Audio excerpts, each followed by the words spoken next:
not just to investigate Russiagate, but investigate the origins of the fake story. He called this the Clinton Plan, and the information about it, the Clinton Plan intelligence. And the Clinton Plan intelligence was that the Clinton campaign had come up with a conspiracy to frame Donald Trump for a conspiracy with Russia. The truth can shake the foundation of what we think we know. And this story is no different. A shocking revelation has emerged. A deliberate plan tied to powerful figures to frame an opponent as a traitor to the nation. This isn't fiction. It's the real story of the Clinton Plan and the tangled web of secrets it spun. Tune in, because what's coming next could change everything we thought we knew. Behind the curtains of the Clinton Plan, skeptics have questioned the origins of this claim, noting it stemmed from Russian intelligence. Nonetheless, this intelligence reached CIA Director John Brennan, who reportedly briefed President Barack Obama, Vice President Joe Biden, and other top officials. Brennan's briefing suggested that Clinton's team might have been strategizing to blame Russia for the Democratic National Committee leak, indirectly implicating their opponent. This scenario unfolded with a mix of political intrigue and espionage, akin to a real-life spy drama. Hidden in Brennan's notes is a cryptic clue, one that could rewrite everything we know, but its secrets remain locked. For now. Special Prosecutor John Durham later investigated these claims. A veteran investigator with a history of handling sensitive cases, Durham uncovered that some FBI agents working on the Russia investigation were unaware of the Clinton Plan intelligence. This lack of communication created frustration among agents, who felt sidelined. They argued that even unverified intel should have been disclosed to them during their investigation. This gap in information raised questions about the handling of the investigation.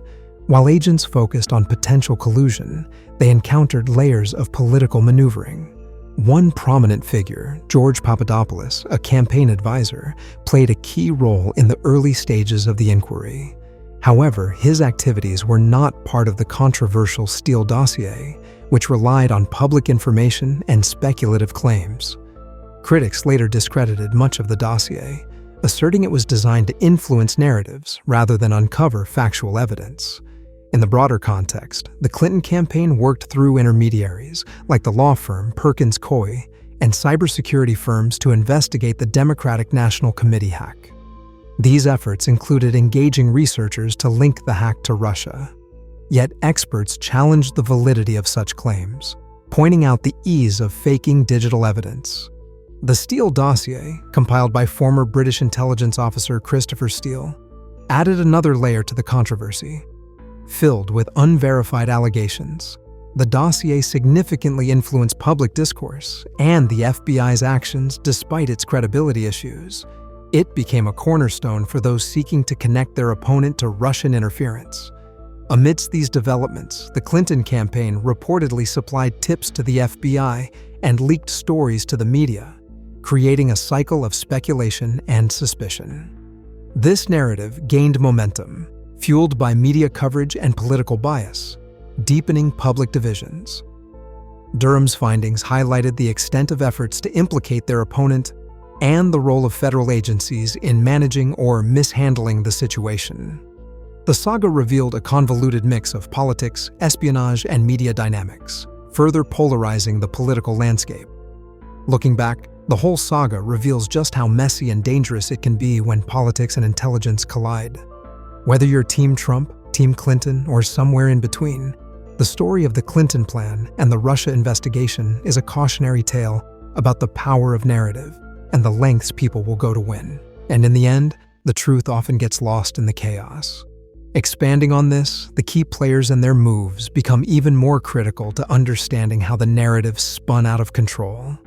Perkins Coie, the law firm hired by the Clinton campaign, played a pivotal role. Their subcontractors were tasked with piecing together evidence to support the Russia narrative. CrowdStrike, one of the firms involved, claimed that Russian operatives were behind the Democratic National Committee hack. Yet no federal agency was allowed to directly examine the Democratic National Committee servers, raising doubts about the conclusions drawn. Critics argued that without independent verification, the evidence presented was shaky at best. Adding fuel to the fire, the Steele dossier's release created a media frenzy. Its claims, many of which were unverifiable or outright false, were treated as gospel by some outlets. The dossier painted a picture of Trump as a puppet of the Kremlin, feeding into existing fears about foreign interference.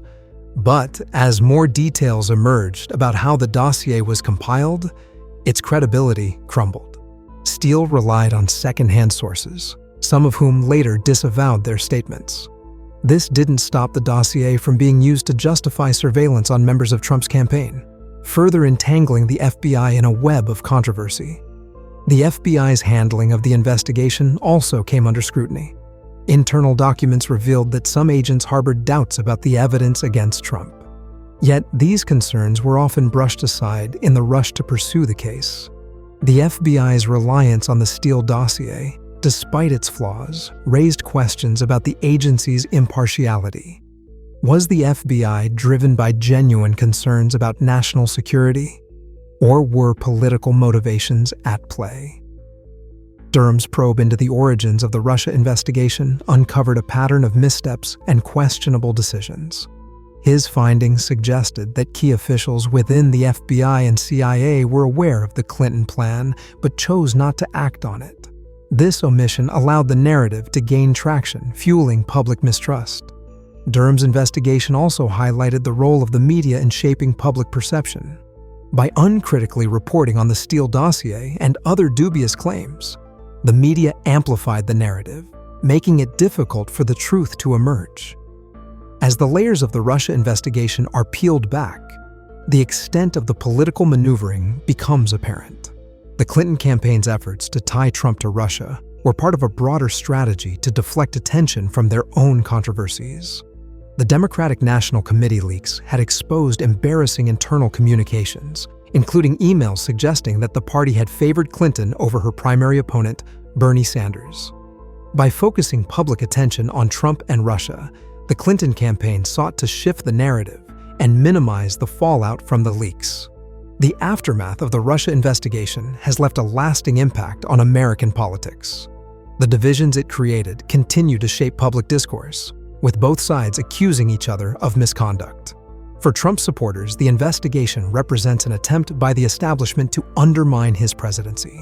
For Clinton's backers, it's a reminder of the lengths to which Trump's opponents believe he will go to achieve his goals. Caught in the middle are ordinary Americans who struggle to make sense of the competing narratives and determine what's true. Things were about to take a sharp turn, with truths and lies all mixed up. The dossier that shook Washington. The misuse of intelligence to advance political agendas undermines public trust and weakens democratic institutions. And as the story of the Clinton plan and the Russia investigation unfolds, it serves as a cautionary tale about the dangers of allowing political considerations to overshadow the pursuit of truth. The lessons learned from this episode will hopefully guide future leaders in navigating the complex and often murky world of intelligence and politics. Imagine a story where a high-stakes game unravels behind the scenes, and suddenly, someone flips the board, exposing all the hidden cards. That's pretty much what happened when whispers of a deep state began circulating, and a certain someone stepped up to air it all out. No need for dramatic spy novels here. This was a real-life unraveling. Let's talk about computers first. Turns out there's a group, the National Security Agency, or NSA for short. That's like the wizards of the internet. If someone hacks into a computer, these folks can figure out who did it with 100% certainty. They don't guess. They rewind the digital world and follow the trail. Imagine being able to watch every online move anyone ever made. That's their level of skill. And yet, there were claims flying around that Russia was behind some big hacks. Experts stepped up to say, these claims are hot air. In other words, some folks were pointing fingers without solid proof. Now, let's rewind a bit to a time before an investigation called Crossfire Hurricane, a fancy name for a deep dive into election meddling. Before that even kicked off, people were already throwing out wild theories. One of the juiciest? A story about Trump supposedly having a secret computer server linked to a Russian bank. The claim was that this server was like a hotline for taking secret orders from Russia. Sounds straight out of a spy movie, right? Well, spoiler alert, it was completely fake. The whole story, cooked up by a tech team and passed around like gossip at a lunch table, didn't hold up under scrutiny. But wait, there's more. The same group spinning the secret server story had their hands in other wild tales too. They pushed the idea of Russian traffic hoaxes, used phones tied to Russian brands as a prop, and more. And guess who was funding some of this? A law firm called Perkins Coie. They brought in tech experts and another group called Fusion GPS to dig up dirt. Fusion GPS is basically a company that specializes in opposition research, fancy talk for finding dirt on political opponents. Their leader, a guy named Glenn Simpson, teamed up with Christopher Steele, a former British intelligence officer. Steele's job? Write a dossier. And oh boy, what a dossier it was. It painted Trump as a puppet of Vladimir Putin, groomed for years to be a compromised president. If that sounds like a movie plot, it's because it was. Almost. Ever heard of The Manchurian Candidate? Same vibes, minus the hypnosis. Steele's report claimed all kinds of outlandish things, including secret tapes that didn't exist and elaborate plots that fell apart when closely examined. Here's where it gets even messier. Steele didn't write his report alone. He had help from some interesting characters introduced by a woman named Fiona Hill, a Russia expert who'd worked in high places. These helpers were like ghostwriters for conspiracy theories, feeding Steele questionable information that he then turned into the now infamous dossier. All of this was happening against a backdrop of political chaos. There were powerful players, private investigators, and tech geeks all spinning stories and digging for scandals. On the surface, it looked like serious detective work. Underneath, it was more like a tangled web of half-truths, guesswork, and outright fabrications. One of the most shocking parts? The dossier's claims were taken seriously by some, despite glaring holes in its credibility. And it wasn't just the dossier. The whole idea of Trump being a secret agent under Russia's thumb gained traction in certain circles. People wanted to believe it, maybe because it was just too wild not to. But as time went on, cracks started to show. Investigations revealed inconsistencies, and key pieces of evidence were debunked. This wasn't just about Trump, though. It was about how stories get made and spread. It was about how easy it is to spin a narrative when people are ready to believe the worst about someone. And it was about the power of certain institutions to control the flow of information. The players in this story were not your everyday folks. Think about people with deep pockets, powerful connections, and a knack for stirring the pot. Perkins Coie, a law firm with a reputation for being knee-deep in political cases, brought together a team to craft these narratives. And it wasn't just about crafting. They were looking for dirt, digging through anything that could stick to their target. Fusion GPS was one of the tools in their arsenal, a group of investigative specialists who could turn a whisper into a roar. They were hired to look into Trump, and they did, but with methods that raised a lot of eyebrows. Simpson, the head of Fusion GPS, didn't hold back when it came to digging deep. He roped in Christopher Steele, who had years of experience in intelligence work. Steele's job was to compile information into a report that could cast Trump in a questionable light. And the result? A document filled with claims so wild they could have been lifted straight out of a political thriller. From secret meetings to salacious activities, the dossier had it all. But as captivating as it was, many of its claims fell apart under scrutiny. More pieces of the puzzle were falling into place. But not everything was as it seemed. Myth or reality? Steele relied on a network of sources, many of whom were far from reliable. Some were distant contacts from his days in Russia, while others were introduced to him through intermediaries. Fiona Hill, for instance, connected him to Danchenko and Dolan, two individuals who played significant roles in shaping the information in the dossier. These sources, however, had their own agendas and biases, making the information they provided less than trustworthy. The dossier became a lightning rod in political discourse. Supporters of the claims pointed to it as evidence of a massive conspiracy, while critics highlighted its flaws and inconsistencies. It was clear that the document was as much a product of political motivations as it was of investigative work. The lines between fact and fiction blurred, leaving the public to sift through the noise. But the dossier was just one piece of the puzzle. Other narratives were being spun simultaneously, each with its own set of players and motivations. The story of the secret server, for instance, captured imaginations, but was quickly debunked. The tale of the Yodaphones, Russian-brand cell phones supposedly used for nefarious purposes, was another dead end. These stories, while sensational, lacked the substance needed to hold up under scrutiny. As the dust began to settle, it became apparent that many of these narratives were part of a broader strategy. The goal wasn't necessarily to uncover the truth, but to control the narrative. By flooding the media with allegations, true or false, the players behind these stories could shape public perception and sway opinions. It was a game of influence, played at the highest levels. The fallout from these revelations was significant. Trust in institutions, already fragile, took another hit. People began to question the motives behind investigations and the credibility of those leading them.